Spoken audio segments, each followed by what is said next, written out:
because Tom Masway promised story time with Lindsey Hunter, and that is what we're going to do right now.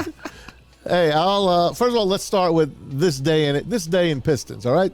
These new Pistons. Let's face it, the youngest team in the league, Troy Weaver building them. It's had 3 drafts.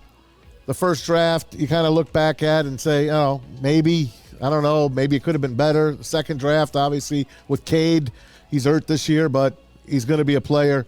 And then you get Ivy and you get, I'm sorry, who's my man? Who's my center? Isaiah Stewart? Yeah. Oh, Duran. Sorry. So they're on the up. They're on the up, but they got a long way to go in the East. The East is the beast now. The East, they got some major teams now in the NBA Eastern Conference. And for them to crawl up and try to get up there, they need another draft or two. Hopefully they're going to get a top pick in this next year's draft. But let's start with this year's Pistons. What's your take on them going forward, Lindsey?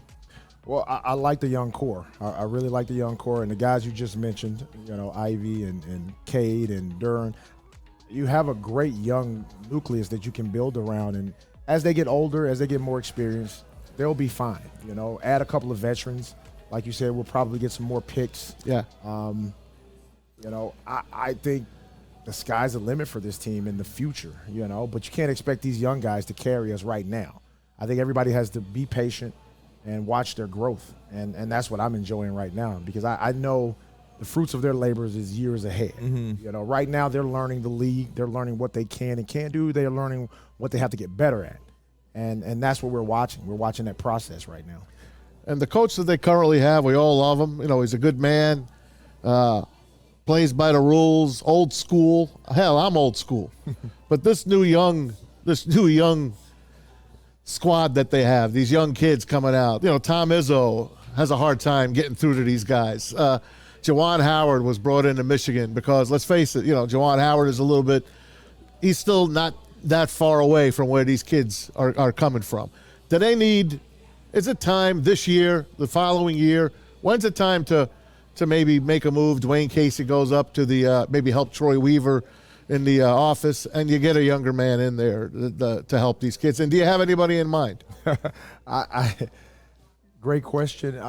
I just think in today's sports in general, you have to find a way to connect with these guys, and it's not easy.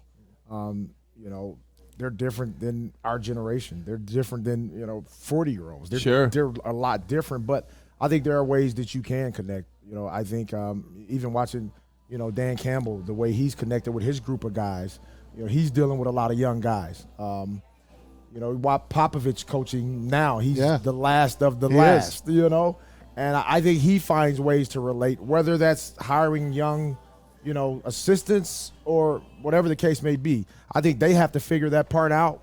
But I like what they have, and I think, they have to go within the organization to figure out what direction they want to go in, how they want to approach it, because that is a big concern.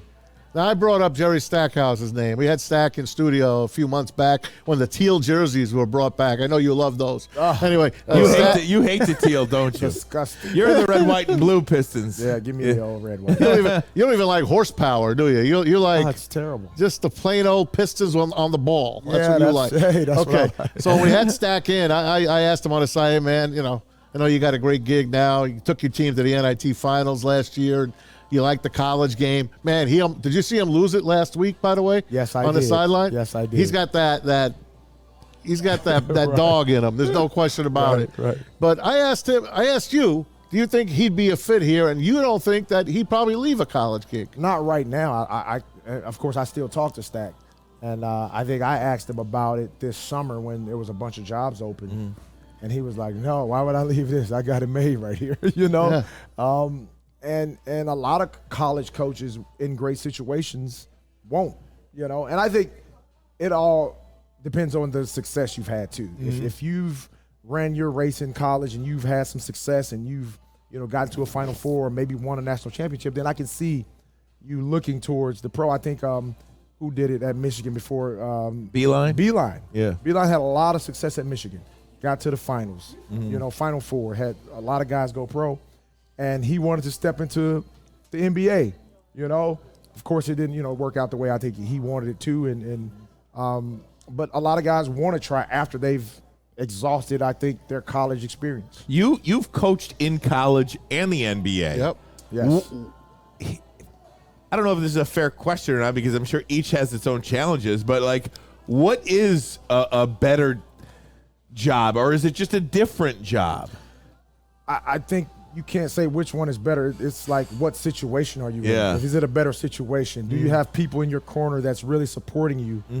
That's the bigger thing. If you have a front office that's in total support of you, they're giving you everything you need. If you're in college, you got an AD that's totally supporting you and giving you everything you need, then that's the best situation. Yeah. And I think that matters more than anything else. Since you've been on the inside of that, and a sports fan would generally just look at any situation and say, "Oh, the general manager gets along with the head coach, and the athletic director loves the head coach." It is not always, and we've seen it a lot with the Detroit Lions, right? I mean, this is the first time that the Lions seemingly have a head coach and a general manager who are working together. Yeah. How rare is that? It's rarer than a lot of people think. Yeah, it's right? rarer than a lot of people think because situations change all the time. And I've seen presidents come in with GMs, and one day the president wakes up and decides he doesn't like the GM. And now the GM's gone. Right. And now you have a coach there that's left, and you got a new GM coming in who decides, I want a new coach. So it's so many different variables that go into it. But when you find a rare situation where everybody's on the same page, you better cherish it. Would you like to coach in the NBA again? I don't know. Yeah. Depends on the situation. Yeah, right. It's exactly. But on you the want to situation. coach. Definitely. Yeah. Definitely. But it depends on the situation because I've seen a lot of bad situations and it's stressful. What's harder on the family, being a player or being a coach? Probably being a player. Because you're limited in what you can do with your family as a player. As a coach, you can take your family with you. So coaching is less stressful. What happened? What's the latest? When's the last time you talked to Darko Milicic? What happened in 2005? All these questions. And Rasheed Wallace next.